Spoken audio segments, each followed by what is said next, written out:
Welcome back to the Lucky Orange Show. On today's episode, I'm chatting with marketer, entrepreneur, and productivity systems builder, Jameela Ghann. Now, a quick note before we get started. During this episode, I had some intermittent technical issues, and towards the 35-minute mark, we had a hard and unexpected stop. So the end of the conversation is very abrupt, but up until then, I really enjoyed getting to know Jameela and hearing about how she maximizes productivity as both a member of the team at Fera.ai, but also within her own consultancy and much more. So if you're ready, let's go chat with Jameela.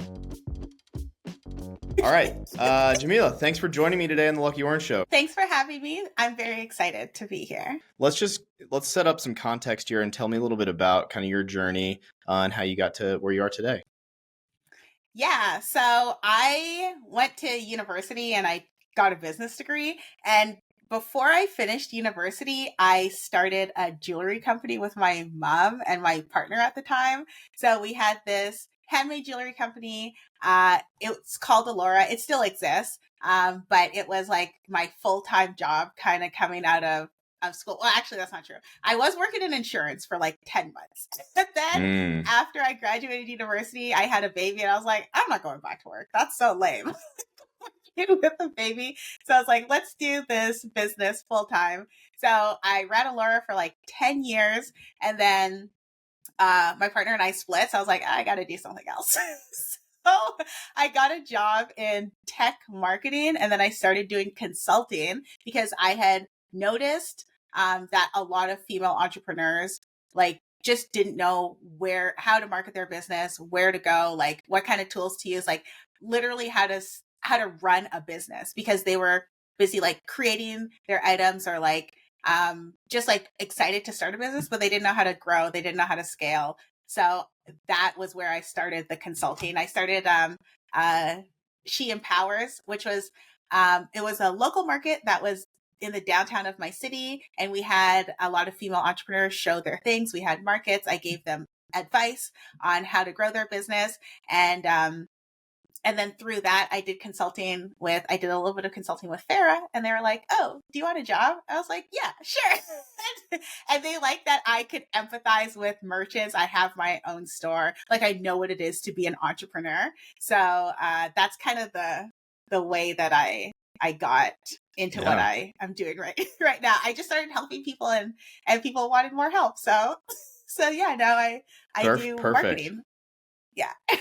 It's quite a journey already, and a lot of betting on yourself and taking big steps. And have you always felt kind of a drive to be entrepreneurial, or did you kind of discover that as you headed into that journey of becoming an e-commerce owner? I thought I wanted to be like a lawyer or something, or like work in a company, but I realized that life is just not for me, especially when I like work. The only time I ever worked in an office was like right after university. I was like, this is not for me. I cannot see the same people every single day and deal with all of their problems. So I realized that. Yeah. Exactly. So I realized that entrepreneurship was the way to go because I also felt like I could have a little bit more of an impact.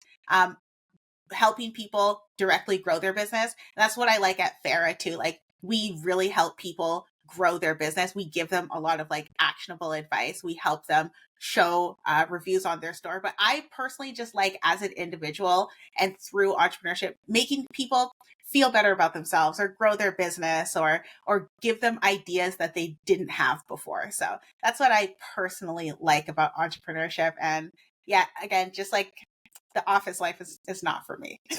Sure. Yeah. Yeah. I understand. I think we'd be remiss to breeze by Fera. So can you tell me a little bit more about Fera and how it works and kind of what the offer is for people?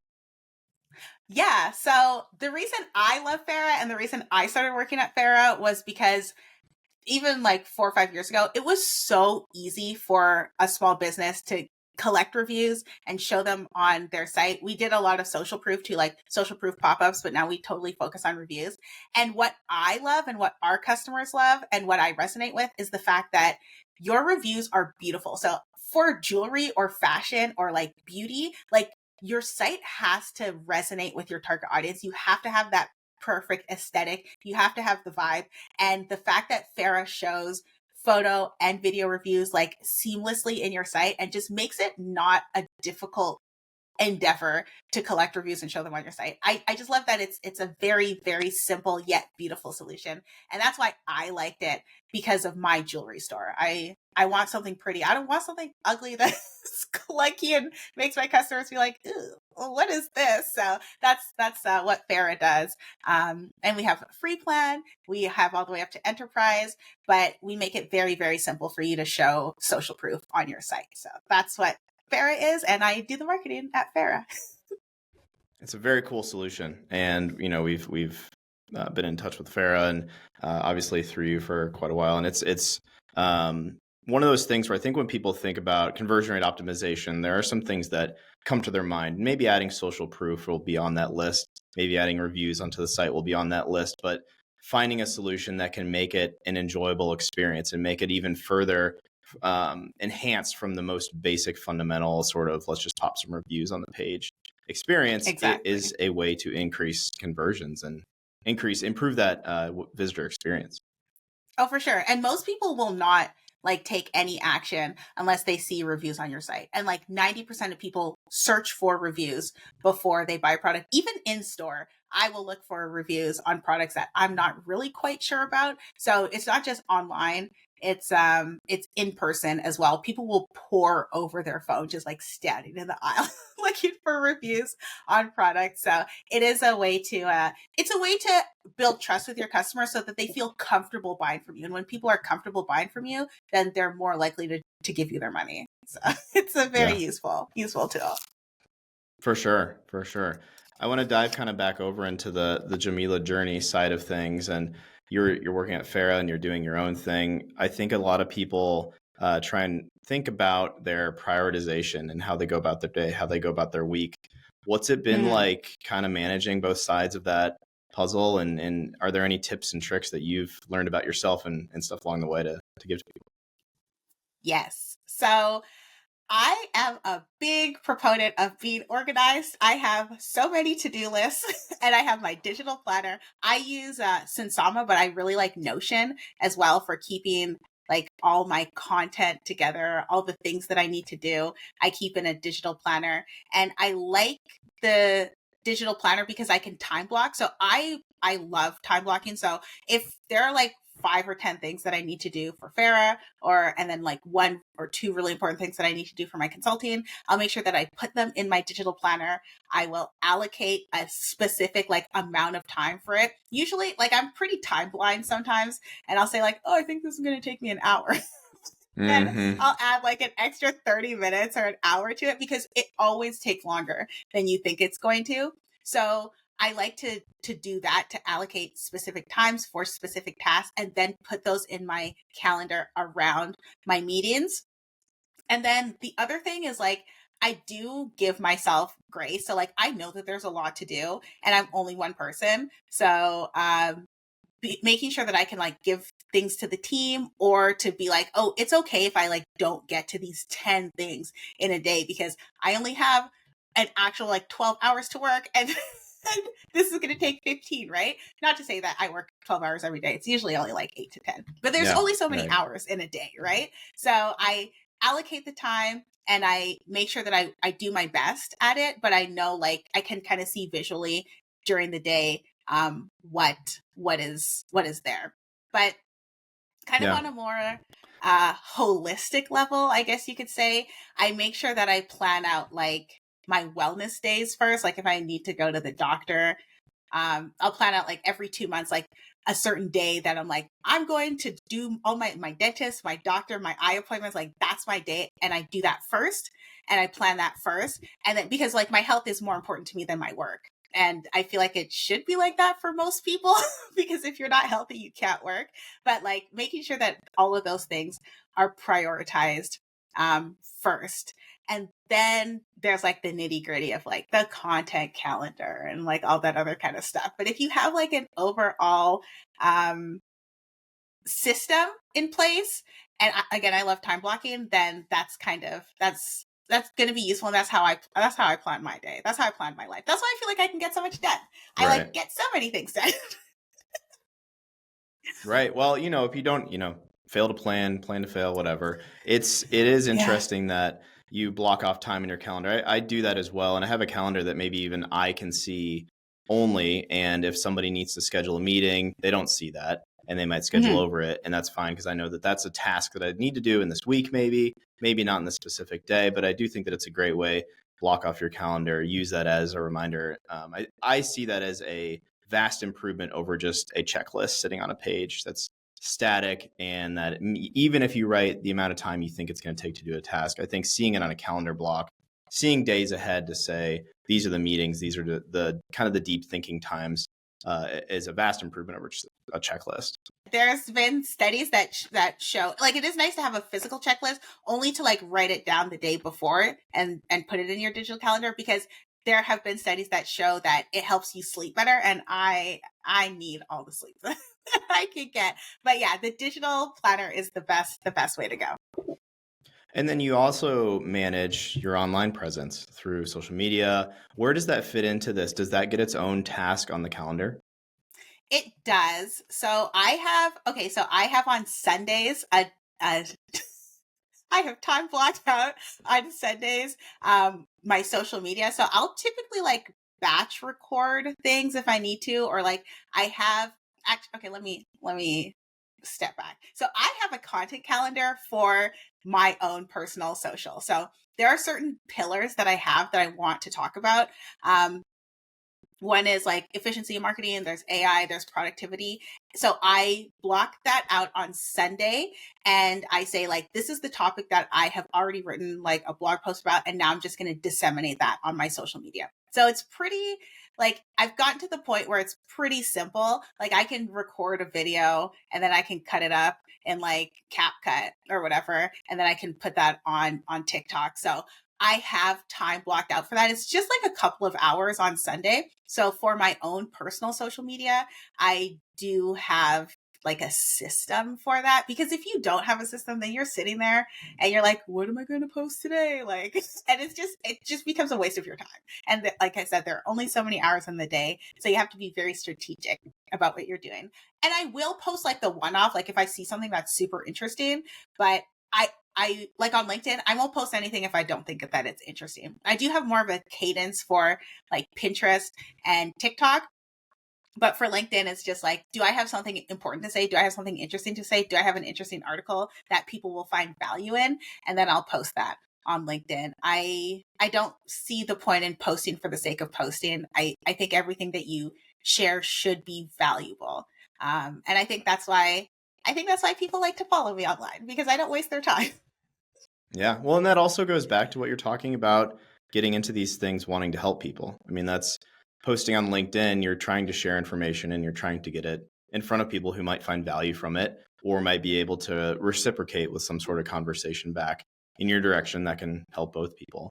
Mm-hmm. I do want to ask, there's a lot on your calendar, there's a lot in these blocks, and the system may be in place, but a lot of people that in recent years have transitioned to working from home or were always working from home may find it easy to let the beginning of that day start earlier and the end of the day end later. How do you keep it from creeping in either direction or taking over, aside from just the day that you're scheduling to go to appointments on a more daily basis? How do you avoid that from happening? Right. I think the way that, at least the way I avoid it, and what I would tell other people to avoid the like creep of work, like 6 a.m. to 6 p.m., is to say, like, what else would I rather be doing with my time, and what are my values? I'm actually going to show you something. So hold on. I have this like life goal thing that I keep right in front of my desk. I don't know if you can see it, but it has like all these Amazing. areas. Like, yeah, it has like my relationships, my family, my health and my fitness, my hobbies, my personal growth, my career. And like, I could spend 12 hours on my career, but then it's to the detriment of all the other things in my life. So I personally always have this in front of me, and I'm like, what's more important? Like, I haven't worked on my hobbies this week. I haven't worked, or I haven't hung out with my family, or like I would rather be doing something else with like my kids, right? So I think making sure that you always have that reminder that like your work isn't your life. And I mean, you're only on this earth for like 80 years, like 90 if you're lucky, right? So do you want to spend all of it working from home, like hitting your goals? I'm not saying you shouldn't work hard, you should, but only specifically during a certain time. Otherwise, everything else suffers. And then you look back and you're like 65, you're like, what did I do? I just worked the whole time. Like, that's how I look at it. And I have my reminder in front of me that says, I need to focus on these other parts of my life. So it's time for me to clock out. And it was super hard. It was super hard. I spent so much time working. Like, I'd work all the time. Evenings, weekends, I'd work all the time. And then I stepped back and I'm like 30. I can't spend the rest of my life doing this. So yeah, it's difficult. And you just have to not feel guilty. And that's the most difficult part. I run kind of a similar system. It's at home. It's just a giant calendar, and we have sticky notes on it that represent doing something new or that represent doing something challenging athletically or whatever it might be. And really making time for those things that you've either not done in a while or you've never done. And then like you're talking about breaking out the different things, because there are other areas of your life that they can just fall behind, fall off the wayside. And it's really, really easy to get sucked into one direction or the other, really easy to get sucked into the work direction and let it take over everything. Oh, for sure. For sure. Especially when you're like a results driven person or, you're a perfectionist or something, it's so easy for that to take over. But just understanding that your life is a holistic entity. It's a piece of work, right? It's a body of work, and you want to make sure that it's a well-rounded body of work. So you can't neglect anything, and you can't focus too much time on anything. You can't even focus too much time on your family. Like, they might get annoyed with you, right? You need time for yourself. So being well-rounded is very, very important.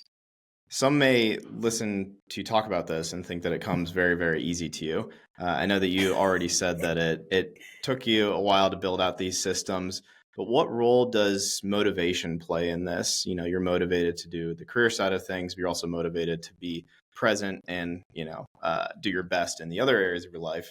How does motivation fit into this and as it comes and goes? Yeah, so I would say that motivation is something that for me is very values driven. There are a lot of times when I don't have the motivation to do a lot of things. Like, I don't want to do so many things, but I think to myself, like, what are my values and where do I see myself in 10 years? And that's the kind of driving force when I don't have any motivation. When I'm like, I don't want to go to the gym today because I'm tired and I would rather nap or sleep in. But I say, when I'm 80, I still want to be like my grandma, like carrying like 10-kilo bags of salt, like strong. She lives by herself. Like, she's nimble. Okay. Like, I want to be like that. So it's kind of looking at where I want to be and understanding what my values are. I want to be free. Like, I want to have the conversations that I want to have without being scared that, like, if I lose my job, then like I'm going to be poor or something like that. So it's like living your values, I think, is the motivation that is super, super important, instead of like, I don't know where other people's motivation comes from, but that's where my motivation comes from. Yeah, definitely. How have you taken this systems thinking approach into your agency work? Because I think that there's a lot of people that aspire to own an agency or maybe some sort of enhanced freelancer. They aspire to build something like that, but it is hard to get off the ground. There are a lot of different aspects. Has the systems thinking and this approach that you have helped you there? And if so, how have you kind of applied it in that front? Yeah, so the systems thinking has definitely helped me in executing the work. But I would just back up and say that the most important thing is choosing the right client. I learned that in my days at Allura. We did a lot of wholesale. We had like over 80 stores that we sold to. We still sell to a few now, but now that it's like I'm focusing on other areas, it's not as much. But what I found running any business is that you have to be choosy with your clients, and you have to understand that like your sanity and your peace is more important than like, the money that comes from a headache client.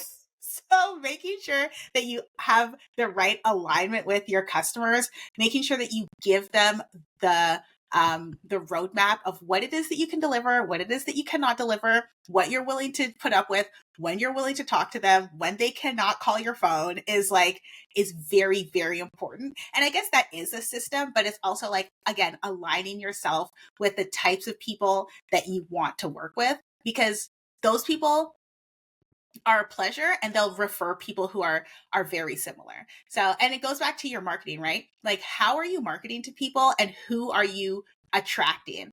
And I think that is a very, very important thing to keep in mind. But then when it comes to the execution of the systems, it's like when somebody has a project that they need done, I already know all the steps that need to be taken care of. So it's just very streamlined. And when you have those expectations set up front, then, you know, you can just get the work done. Then quickly you can say like, I know that this is only going to take me 3 hours, right? Because I've done it 100 times before. So yeah, that's where the systems kind of come into place. It just makes life so much easier. Right. Just follow the steps again and again, refine it along the way. You know, your Exactly. initial idea for the consultancy, did you find that, you know, you're talking about finding kind of the ideal customer profile and really refining that in and aligning that with your offer. How did it maybe evolve from when you first started thinking about doing this consultancy, or did you kind of lock in on the entirety of the idea up front?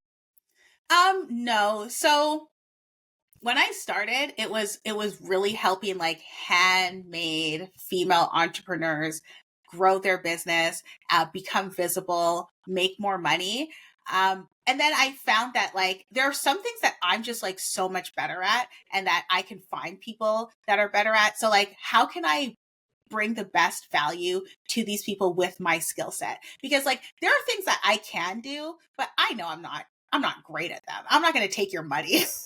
Not good at it. So I really started to focus on more of the marketing side, the content marketing side, SEO, helping people make their websites in a way that resonates with their customers, but also shows up on search. And now I'm starting to help people implement AI into either their e-commerce store or their business and then launch their product. So like I started moving towards things that I love and that I'm actually good at, because I know that there are people who like will take your money and they're like, yeah, I guess I could do this. But I personally, like, I love money. Okay. Don't get me wrong. I love money, but I don't need the money that bad that I'm going to say like, oh, I'm going to take anybody's money and then give them a crappy outcome. Like I would rather be like, I'm sorry, I can't do that, but here's somebody who can, but I can do a really great job at this. And that just makes me feel better. Right. And I think that it makes you enjoy your life better. And then when you spend the money, you feel better about it. So yeah, that's kind of the progression that I took, doing the things that I'm good at, the things that I know I can deliver on, and what my customer actually needs and asks me for. So if I hear somebody be like, oh, I need you to help me with this, I need you to help me with this, and I'm like, oh, actually, this is a very interesting problem that I can help you solve, then I'll move forward. And then I'll add that to what I do. You mentioned AI, and I know that you have an interest in AI from following you on LinkedIn. Tell me all about where you're at with it right now. Do you think that the tools that are coming out to the mainstream are worth our investment and time to put them into our systems, or what's kind of your thought process these days? Yeah. So, okay. The thing about AI is that it's a tool, right? At the end of the day, it's a tool, just like how computers are a tool or like the internet became a tool for communication. That's all it is. And I think that it is useful in a lot of scenarios, but you have to use it properly. And like I do a lot of research on AI tools, specifically for like marketing though, because that's where my interest is. I know there are some for other things, but I'm not interested any of that. And I've done the research, and a lot of the tools are fine, right? They will help you cut down on your time, but are they worth is the juice worth the squeeze for some of them? For over half of them, no, it's not worth it. But I find Yeah. that with AI, it's what my interest is how can it help you solve a problem? Because what I find is like, there's two things. Like people don't care how computers work. They don't care how internal combustion engines work, right? They just want to know, is this thing going to get me from point A to point B? Am I going to be able to, like, I don't care how the CPU, the GPU, and the RAM works. Can I edit videos on this machine? So with AI, I find that it's, can I do this? Can I get this outcome? Can I save myself 6 hours a week or like 6 hours a month by using this tool? And where I'm interested in coming from is like, this is how this particular tool can help you with this particular outcome. And I am looking into how it works because I personally want to know the fundamentals. I don't want to be one of those people that's like, oh, how does the phone connect to the internet? Like, I don't want to be that person. So I am learning how it works and all of the new technologies that are coming out and applications that are coming out with it, because I am personally interested in it. But for my customers and for people on LinkedIn, I want to show you, like, how can you get the outcome that you're looking for? Because most people, honestly, they don't care about how you structure the data and how a language model actually works and all of these other things. They don't care. They want to know, how does this work for me? And I can help people with that. And the other reason that I want to do that, kind of like, I mean, I love helping other women. So there's a stat, and it's like 54% of men have incorporated AI into their lives and their workflow, and only 34% of women have done that. Like there's no reason that women shouldn't be interested in this. And I feel like if I talk about it and I let people know how they can use it, they're like, oh, like, this chick is using it, I can use it too, right? So, like, for them to not be intimidated, because I don't think I'm intimidated. So I feel like if they're like, oh, this girl's using AI, okay, good. So yeah, then it makes it a little bit more approachable. And I've been talking about it on TikTok. And people who are like small female business owners are like, oh, how do you do this? How do you do that? Whereas I think that maybe they wouldn't be as open to talking about it or asking those questions to, you know, some guy who like has like the flashy flashy TikToks and the flashy Instagrams with the words on the bottom. So I'm trying to make it a little bit more approachable, because I think women do have a problem with like not trying new things, but like feeling like they belong in a certain space. And it's like, AI's so new. AI's for everybody. Like, there's like, anybody can learn it and anybody can adopt it, because it's like what Bitcoin was back in the day, right? Like, just adopt it and then see how it goes and experiment with it. So that's why I'm very interested in it. It can save you so much time, and it can make your life so much better, I find. Yeah, and I do think that it can be an intimidating prospect. It's labeled AI. A lot of these tools, you're just basically texting something back and forth. You're, maybe understanding how to really use it really well, optimizing your prompts and stuff. But even a tool, let's say like Jasper, it'll enhance your prompt, and you can just put in a bunch of gobbledygook and whatever you need to, and it'll spit it out and work well. I think that it's really important for these tools. They're marketing themselves as approachable, but for people kind of outside of that initial sphere of being aware of them, I think it's really important to say, look, you could be using this. Even when I speak with, people my parents' age or whatever, they may have seen something on the news about AI, but it really hasn't crossed their mind to give it a try themselves. And they start using it and they love it. And I find in that regard, it's not even, they're not writing blog posts, but they're using it as a thinking partner to say, what's the best way to find new restaurants when I'm traveling or whatever it might be, something with a broader appeal there. So I do think that's really important to make it approachable for as broad of an audience as possible. And I'm sure that the people that are going to be selling these solutions would agree with that. Oh, for sure. For sure. And I think they have a little bit of like a problem with selling it and like showing exactly how you can use it. I'm not like, some of them are actually quite good, but a lot of them is very technical, very jargony, and you're like, is this really is this really for me? And you have to want to dig into it. So actually, I just want to say, I saw this girl and she used ChatGPT. Like, this is the kind of thing that I'm like, oh, this is so cool. So she used ChatGPT to check to see if she was like a cool autumn or a warm autumn, like the kind of like clothes that you should wear for your skin tone. And she like took the hex code of her hair and her skin tone. It was like, tell me all the colors that will like look really good on me. And it's like things like that, where it's like, if if nobody had said like you can find the perfect color palette for yourself, like if a girl had said that, then I'd be like, oh, I didn't know you could do that with AI, Yeah. right? So it's like cool applications that are not like useful for most people, but they're fun. There's just like fun and interesting. And I think we'll find that as time goes on, maybe in the next couple of years, that there's sort of two alleys where this plays out. One would be what you're talking about, which is super fun, and it's almost like a toy you can engage with. There may be some light applications to real life, and then there's probably the more enterprise businessy sort of thing. It'll be interesting to see how these tools get packaged, if they separate that or if they make themselves kind of appealing to the broad thing. I'm curious if there then is any specific workflows or any ways that you're using it yourself to help with Farah, your calendaring, anything like that where you're seeing it being useful?